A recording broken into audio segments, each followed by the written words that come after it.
Hi guys, so maraming nagtatanong sa akin kailan daw ako magpo-post ng first stash ko. So hindi ko masasabi kung stash pa ba to or all year first stash or all year stock. Hindi ko alam eh. So ito guys, ganun pa rin naman yung mga container natin, nandito pa rin. So yung iba na gamit na namin nung Caracol, nung Fiesta. Pero ito, nandito pa rin naman yung mga matatagal na natin nandito, no? Tulad yun, may mga label, Jumbo Amparo, ayan. Ito, Jumbo Amparo din. Kasi ito yung 3-inch head ni Jumbo Amparo dati. So, buksan natin. So, pag binuksan mo yan, ayan. Gala. So, kaya siya naka-container kasi ito yung mga 3-inch head pa ni Jumbo Amparo dati, ayan. So, yung mga nauuso ngayon na 3-inch head, ganito yun. Kasi yung original na Jumbo Amparo hanggang dito lang yung head, 2 inches. So nadagdagan siya ng 1 inch ito para siyang special edition na hindi na naglabas niyan after nung, pero pwede ka mag-request niya sa ibang maker. So konti lang naman pala difference yan, siguro mga half inch. So hindi ko binibenta tong malaking head. Bali sa Jumbo ang binibenta ko is yung mga normal na head. Ayan. So may mga gusto sa inyo, PM nyo ako. Tapos ito, hindi ko rin binibenta tong kay experiment na whistle kasi limited edition yan, hindi na siya gagawa niyan. Bali binibenta, ang meron na lang ako is Yakult whistle bomb, Yakult whistle racket na ang whistle na gamit ay yung kay experiment. So set na siya. Dati kasi nagbebenta ako ng ano lang whistle lifter. Ngayon, set na siya. Tapos ito, sa mga nakapanood ng mga dati kong video, nandito pa naman itong Lightning Thunder. Ito kasi, kung hindi mabebenta, sisindihan ko to sa New Year. Pero ito, available pa itong Lightning Thunder, enchanted na 100 shots. Napaka-pogi nito. So, kung mabenta to o hindi, good thing, okay lang naman yan. Tapos itong super plapla ko na to, no? Parang 3 taon na to dito. O 4, mag-4 na sa New Year. Hindi ko siya na ibebenta kasi medyo mahal ko ako dito nung pandemic, no? Para siyang presyong King Kong. Pero ang lakas niya parang King Kong din yan. Plapla special. Mabigat. So, kung may magmamain yan, yan lang medyo mataas yan. Parang benta ko ng ano siguro to 30 per cube. Ay, hindi, parang 50. So, 50 per cube. Ay, hindi. Sa may gusto ito, medyo may kamahalan, no? So, parang 100 per cube ang bentahan nito. Ito, super plapla. Bumili rin ako dati. Ito yung regular na plapla. Hindi ko na nasisindihan yung mga yan kasi parang naging rare na siya, no, dito. Ito yung regular. Ito yung puno. Ito kasi yung regular na plapla 65 per cube. Tapos ito 100. Kasi ito naman mga Dreamlight na black, no, nagtabi ako ng walang stick. Siguro mga 100 pieces lang to. Kasi kung makakabili kayo ng maaga, kung nakabili ka ng maaga nito, no, ng Dreamlight, black yung balot nila. Pero yung mga nung naubusan na sila ng black na pambalot, blue na yung lumabas. Pero ewan ko kung nagtuloy pa rin sila sa black. Pero marami naman yung nailabas nilang black, more than 50,000 siguro. So nakakuha tayo doon ng mga 9,000 o mahigit 50,000, 100,000 yata yung nilabas nila. Meron pa rin naman kay Latte Rosalie, black pa rin naman yun nandoon na may stick. Sa akin kasi napadalang pinakahuli, blue na ito. Medyo ang karga nito is maputi, no, kaya parang mas malakas yung blue. Ay, yung black, mas malakas, parang mas malakas yung black. Pero sabi nila same lang naman ang karga, pero ako ang ginawa ko, mas binabaan ko na lang ang price nitong blue kaysa sa black. Pero okay din naman, nakaubos na tayo dito ng mga 3,000 pieces sa blue. Tapos sa black ang medyo mauna ko itong binenta dati. Naubos ko yung mga 6,000 pieces din siguro nito. Dalawang batch. So okay din naman. Kasi ito nga yung pinasadya natin, no, sa Santa Maria. Special siya. Ayan, black and green. Ang laman nito para ding ano, yung black ng Dreamlight, parang small ng Conde, parang small ng Alakino. Actually, parang mas malakas pa nga ito sa Alakino. Yun nga lang, yung tail nito, meron siyang tail. Yung Alakino kasi walang tail. Pang barred siya, fast fuse. It is normal fuse, pero quality. Yan. Siguro meron lang ako nitong 3,000 pieces. Yan, 3,000 pieces yan nakalagay sa karton ng sigarilyo. So siguro nailabas ko pa lang nito mga 300 pieces. Sa mga may gusto, message lang kayo. Baka hanggang hindi ko alam kung tatagal to ng bare months. Ay, ngayong bare months na simula or hanggang January na. So message lang kayo, guys. Talagang nagbenta na ako dito sa vlog, no. Hindi naman kasi to parang matitira dito, magiging stock natin or stash ko para sa New Year, no. Mahirap kasi bumili, guys, ng konti lang tapos ipapalala mo pa, mahal pa sa item. Kaya ginagawa ko, bultuhan pag may gusto akong item, tapos binibenta ko yung sobra. So ganun lang talaga nangyayari kasi minsan lalamove Santa Maria, hindi na akong kaya ng motor yung 2 box na ganun. So sasakyan minsan inaabot ng 1.5 kasama ng toll gate. So ang gagawin ko na lang, order ako ng marami. So 3,000 pieces, 5,000 pieces para mabawi din yung pinanglalamove. So kung bili ko sa isa ay 6 pesos, so sa 1,000 pieces 6,000.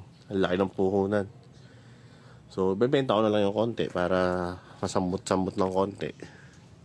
Tapos pag nagustuhan, katulad yan, tinatago natin. Ay, kakulay. Ngayon ko na napansin pala ang kakulay. Oo nga, para siyang naging kakulay ng black na Dreamlight. Ayan. Pero ito walang brand, guys. Walang brand siya. Pero size niya halos parehas. Kasi sa Bukawi, Bulacan, pag bumili ka ng mga piston kasi tawag nila dito sa mga lifter. Ay, bumbong, tsaka piston. Ayan. Sako-sako yan. Kaya kung isa lang binibila nila ng ganyan, ng mga bumbong tsaka piston, magkakasukat talaga yung size ng kwitis dyan. Unlike sa Laguna, sa Alakino, may sarili silang sukat. So ito, yan. Ano pa ba i-share ko sa inyo? Ito, very shocking. Na-testing ko na yung red dito, no? I-post ko dito mamaya sa video. Tropa yung binili sa atin. Shout out kay Boss Mark. Ayan. Napakahilig din niya sa fireworks. Grabe. Naiiya nga ako kasi bumili siya sa akin tapos naki-video din ako. Pero gusto ko lang din makita yung effects nun. Para susunod, alam na natin yung mga bibili natin. Para itong yellow and pink, alam ko sold na rin to. Hinintay na lang yung kung saan ipapadala or kukunin ba nila dito. So squiton, konti na lang yung quiton natin, guys. Sa simbahan kasi ang daming in-order ng simbahan yan. Ito yung regular, Bukawi. Tapos yun yung loaded, black na lang ang natira. Yan. Tapos kung mapapansin nyo dito, meron akong ladder. Ayan. Nahihirapan kasi ako akit manawag dito sa Batangas, sa bodega. So syempre bumili ako sa Shopee, mura lang naman to. So ayan, pag gusto kong kunin dyan na mataas, talagang literal na bodega na, no? So hindi pa rin naman, guys, parang hobby pa lang din naman natin to. Ito experiment Whistle Rocket Black. Halo-halo to, nagawa ni experiment. Lang. So ito naman, ilang beses ko na naman napakita sa inyo itong gawa ni experiment na to. Kaya nga ang title nitong vlog na to is first stash or old stock. So ito pa rin yung mga gawa niya, halo-halo, 2 stage. Ayan. Ilang piraso, 5 piraso na lang pala itong 2 stage. So sa magmamine, pwede ko pa ibenta yung 3. 2 sa akin na. Tapos itong mga green stars, ito 2 stage din niya to pero lumang version. Ay hindi, isang ano pa pala, 6 pa yung natirang 2 stage. For sale pa yung 4. Tapos the rest dito, halo-halo na to. Ito yung whistle with strobe. Medyo may kamahalan lang, guys, kung gusto nyo i-mine to. Pero ito yung mga gawa ni Experiment. May red stars. Tapos ito green stars ang laman, kaya kulay green yung balot.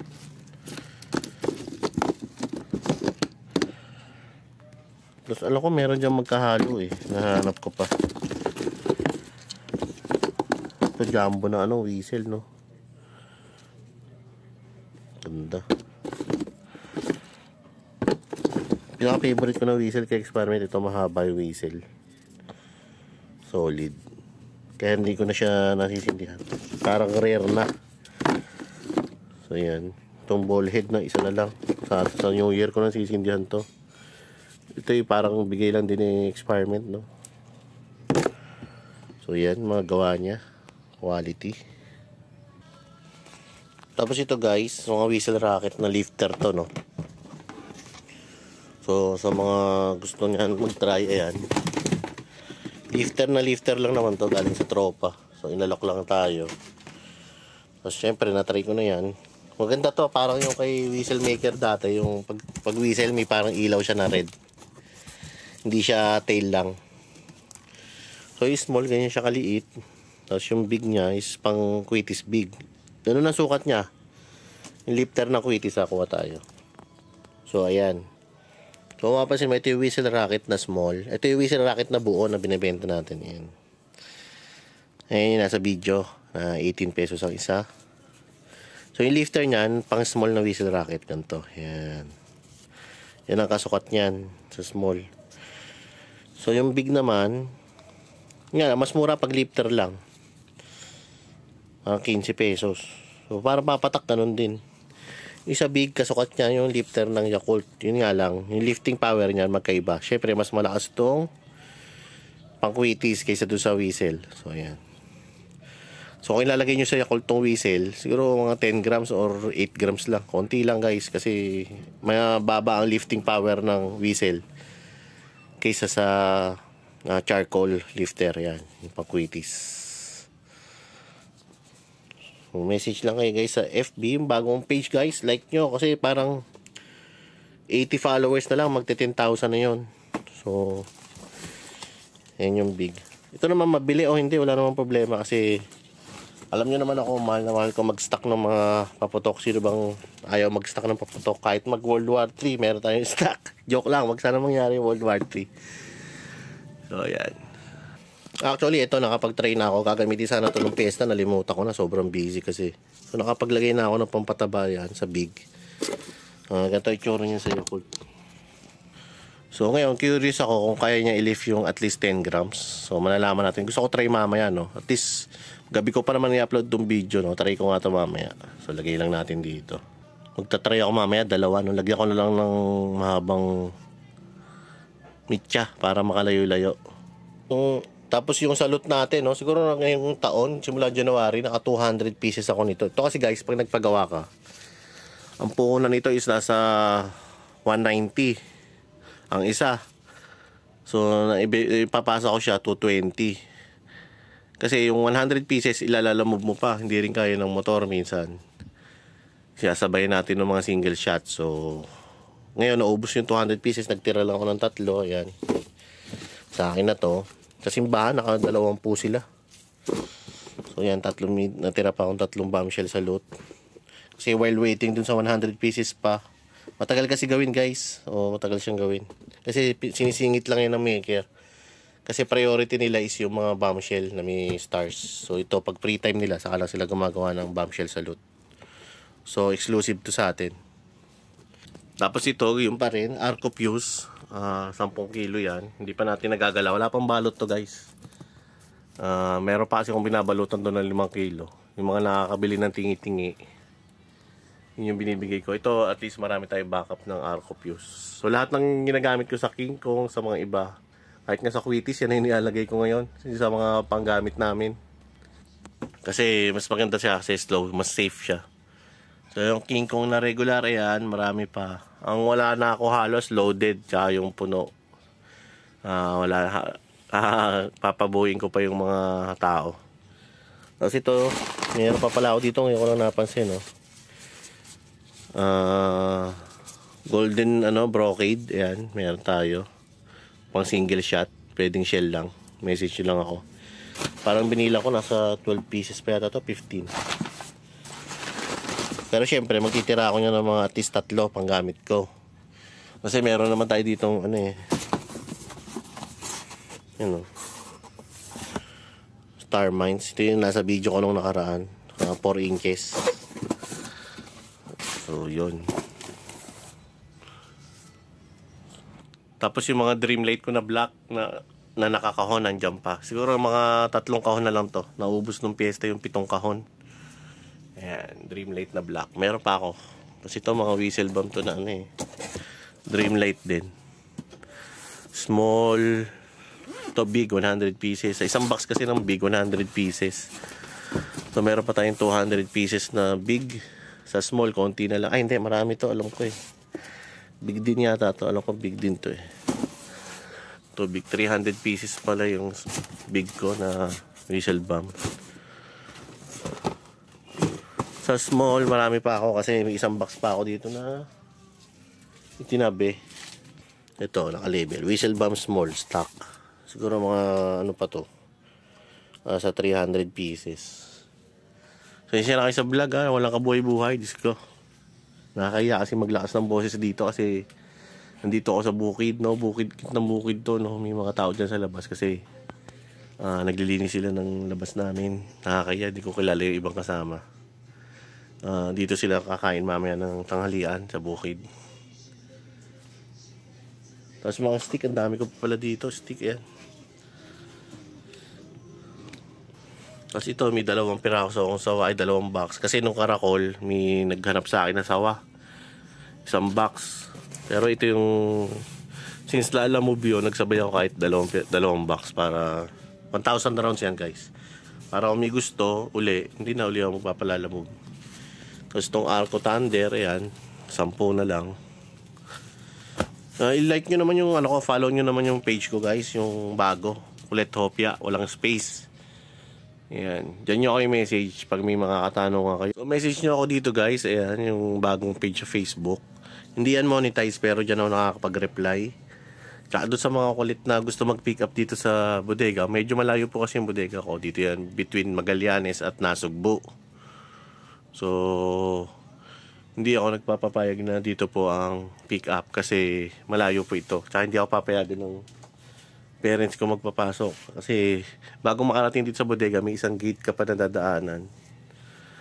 Doon mahigpit kasi may bantay po doon. So, pag hindi ka kilala, hindi siya talaga papasukin. Kahit visitors. So, ayan po. So, sa mga nagtatanong naman, no, ayan. Ito pa pala, hindi ko pala ito sama sa video. Yun. Ito yung mga stock ko ng mga Diana, Eros, Lucky Dragon, tapos Sky Knight. So, safety siya dito guys. Hindi siya naiinitan. May takip yan.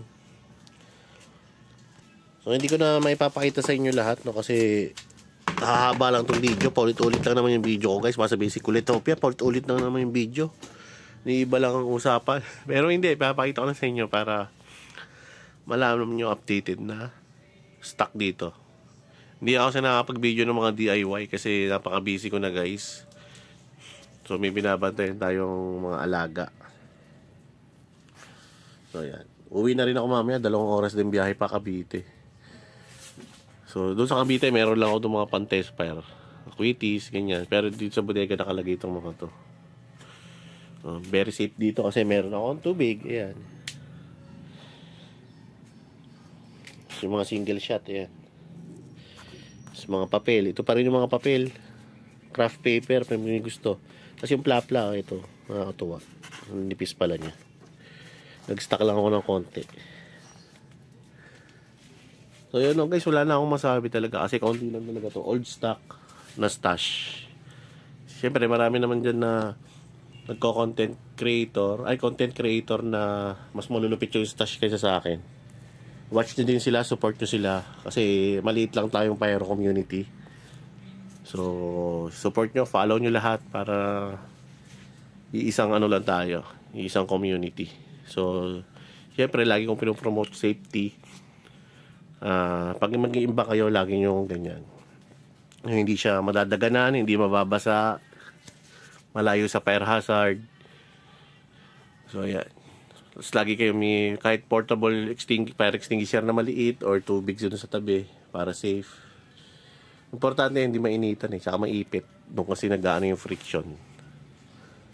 So far so good yung iba dito. Nasa 3 years na stock ko. 3 years, 4 years. Pinakamatagal ko 4 na taon. Yung mga nandito. Super Plapla, etc. So yun na guys. Thank you for watching. Hanggang dito na lang muna. Sa dulo nito syempre may mga test fire tayong konti. Please like, subscribe. Tapos sa Facebook ko guys. Ang dami natin dito ng subscribers. Sa Facebook konti lang So thank you guys for watching. God bless you all. Peace ya.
Ang laki.